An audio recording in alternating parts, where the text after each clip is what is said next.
morning everybody! Nandito na ako sa SMX Center. Bakit? Kasi Breeders Festival. December 19, 20, and 21. So, ngayon is December 20, second day. So,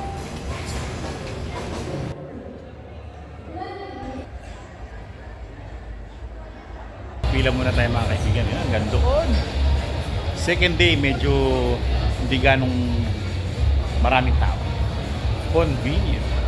Ito yung ano namin. First time namin pumunta ng second day. Lagi first day at last day. Ito yung first time namin pumunta ng second day. So, ayun ang pila. Konti lang.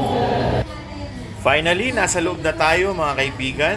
At ang unang-unang booth na ating bibistahin ay ang booth ng Maalab GF. At syempre mga kaibigan, pagdating sa Maalab GF, ang mga lines nila ay LDT, Lance De La Torre, mga lines ni Master Lance, Halsey Gray, Boston Roundhead, Lemon 84, Gray 84. Nagbavari ang price ng mga pullets mula 20k hanggang 30k. May mga gusto mong magdagdag ng answer. And also kasama na rin po natin si Sir Rafi Yulo. Nandito na rin po. Sir, question. At pagdating naman sa mga stags na dala nila, mga brood stags, 100k ang mga grays nila. Yan yung tinatawag nilang the most expensive gray na 200,000 ang isa. Pero syempre, dito sa Expo, 100,000 mo lang mabibili.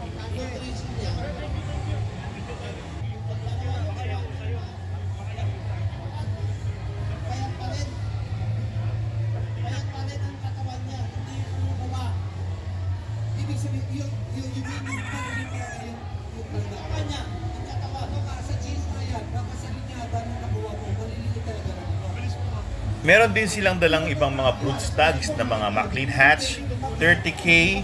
Meron silang mga Boston Roundhead na 40k. At meron din silang dalang Boston White na 40k. Yes, sir. Meron po kayong suggestion.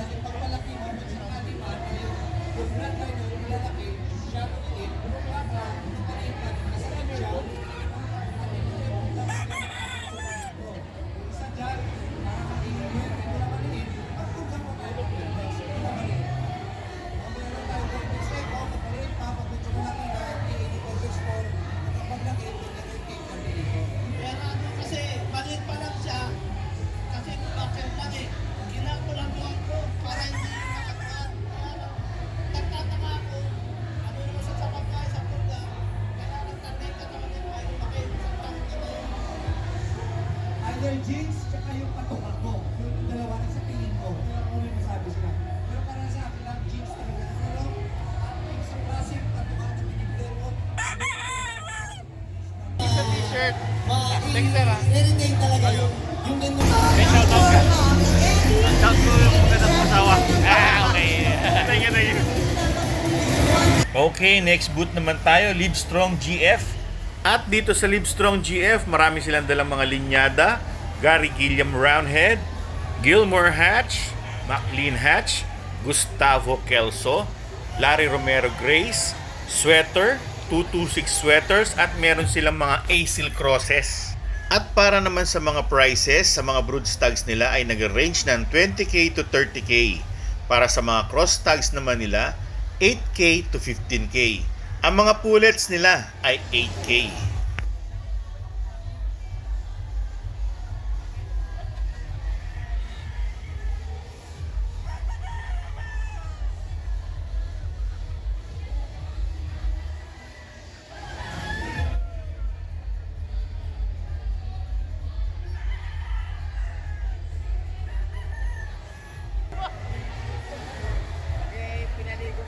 Nauna ako pumunta sa kuya, nasa ay, natin naghanap ako, sige ako, tulog pa ang kuya.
Okay, next booth naman tayo. Romega GF.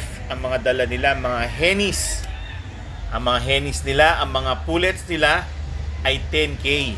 Ang mga broodstags naman nila, 25K. So sa mga Henny enthusiast dyan, mga mahihilig sa mga binabae, dito sa Romega GF, puro mga Hennies ang dala.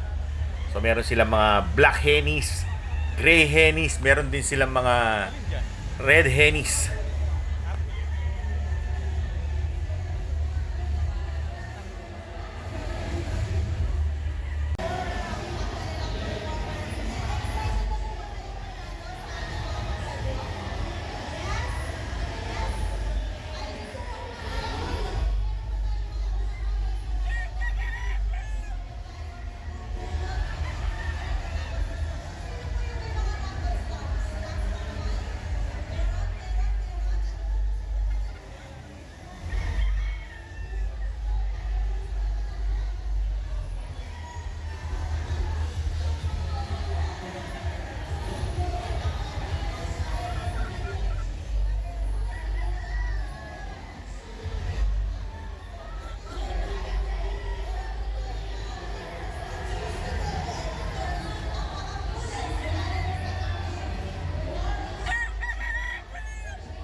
So mga kaibigan, sana kayo nag-enjoy sa aming first episode sa aming pagdalo dito sa Breeders Festival.